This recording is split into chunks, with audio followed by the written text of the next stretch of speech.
যে ভিডিওটি দেখছেন তা একজন নারী সংবাদ উপস্থাপিকা, যিনি দীর্ঘদিন ধরে ৭১ টিভিতে চাকরি করছিলেন।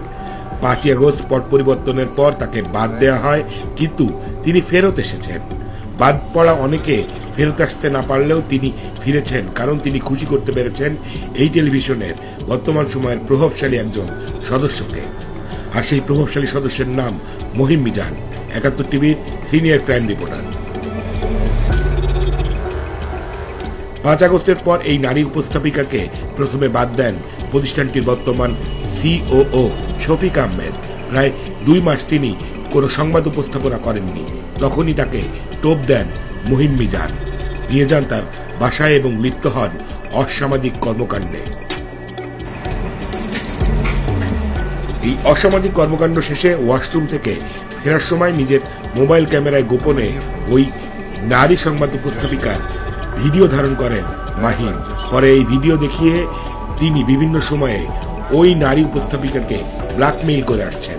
শুধু তাই নয়, নিজের ক্ষমতা জাহির করার জন্য এই ভিডিও মাহিম মিজান তার বেশ কয়েকজন বন্ধুর কাছেও পাঠিয়েছেন। এই ভিডিও দেখে মহিমের ঘনিষ্ঠরা নিশ্চিত করেছেন পুরুষ কণ্ঠস্বরটি মহিম মিজানের। তোমার ফোন জসিম ড্রাইভার জসিম আজাদ ধরো, এই যে সারাদিন এই কাছে কণ্ঠস্বরটি যে মহিম মিজানের, সেটা আরও একটি প্রমাণ ইউটিউবে থাকা মহিম মিজানের ৭১ টিভিতে করা বিভিন্ন রিপোর্টের কণ্ঠ এবং নারী প্রেজেন্টারকে ঘরে ডেকে নিয়ে গোপনে ভিডিও করার সময় ব্যাকগ্রাউন্ডে থাকা কণ্ঠটি শতভাগ মিলে গেছে। দুটি অডিওই পাশাপাশি শুনলে পরিষ্কার বোঝা যায়। আনোয়ার লেজেমানের হত্যাকাণ্ডের আরেকটি আপডেট, সেটি হচ্ছে যে ২৮ মে সঞ্জীবা গার্ডেনের সুয়ারেজ ট্যাঙ্ক থেকে যে মরদেহের দেহাংশ পাওয়া গেছে, মানুষের মাংস পাওয়া গেছে, দেহাংশ পাওয়া গেছে।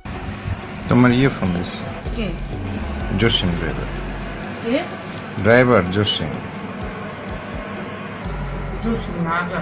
আজাদ ধরো। অপরাধী যেমন তার অপরাধের প্রমাণ রেখে যায়, ঠিক তেমনি মহিম মিজানও এই ভিডিওতে নিজের চেহারা না দেখালেও তার অপরাধের একাধিক প্রমাণ রেখে গেছেন। মহিমের বাসায় বহুবার গিয়েছেন এমন অন্তত ৮ জনকে এই ভিডিওটি দেখিয়ে এই স্থানটি কোথায় জানতে চেয়েছি আমরা। তারা সবাই একবার দেখেই বলে দিয়েছেন এটা মহিম মিজানের বাসার বেডরুম।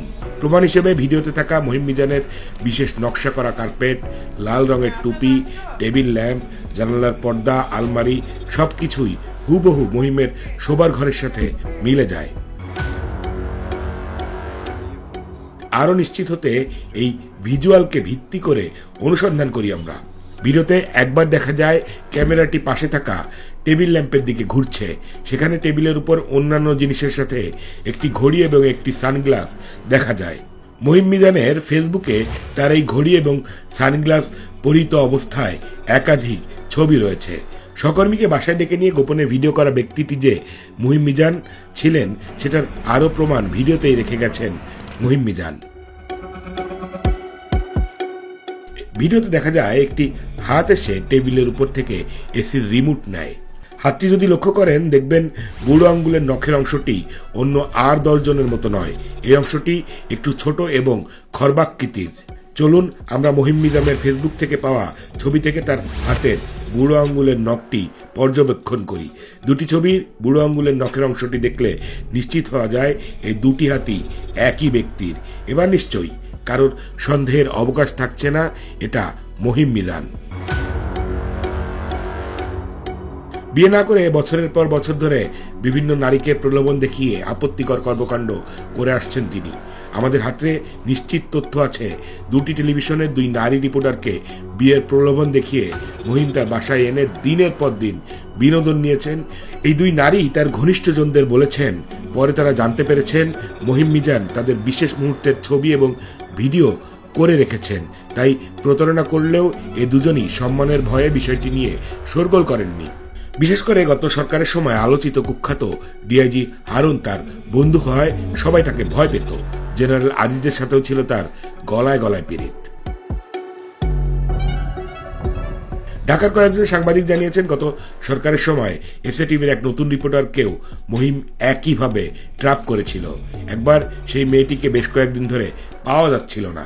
পরে পুলিশকে অনুরোধ করে মোবাইল লোকেশন দেখে জানা যায় মেয়েটি মহিম মিজানের বাসায় আছে।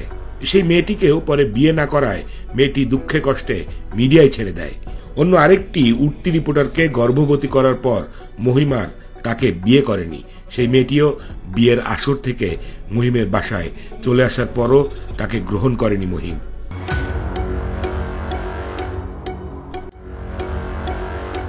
একটা মানুষ কতটা বিকৃত রুচির হলে তার সহকর্মীকে বাসায় ডেকে আমোদ ফুর্তির পর তার আপত্তিকর ভিডিও গোপনে ধারণ করে রাখে। এই মহিম মিজানের পৃষ্ঠপোষক হল ৭১ টিভির COO শফিক আহমেদ। প্রায় তারা একসাথে বিভিন্ন জায়গায় ঘুরে বেড়ায়। গত বছর যুক্তরাষ্ট্র ও কানাডায় ২০ লাখ টাকা খরচ করে ১ মাসের ট্যুর দিয়েছে দুজন। নারী গঠিত এসব অপকর্মে শফিকের অংশগ্রহণ আছে কিনা তা নিশ্চিত না হওয়া গেলেও অনেকেই এ বিষয়ে সন্দেহ প্রকাশ করেছেন। তা না হলে বাদ দেওয়া উপস্থাপিকা মহিমের সাথে বাসায় ঘনিষ্ঠ হওয়ার পর আবার শফিককে খুশি না করেই কিভাবে চাকরি ফিরে পেয়েছে, এই প্রশ্ন অনেকেরই।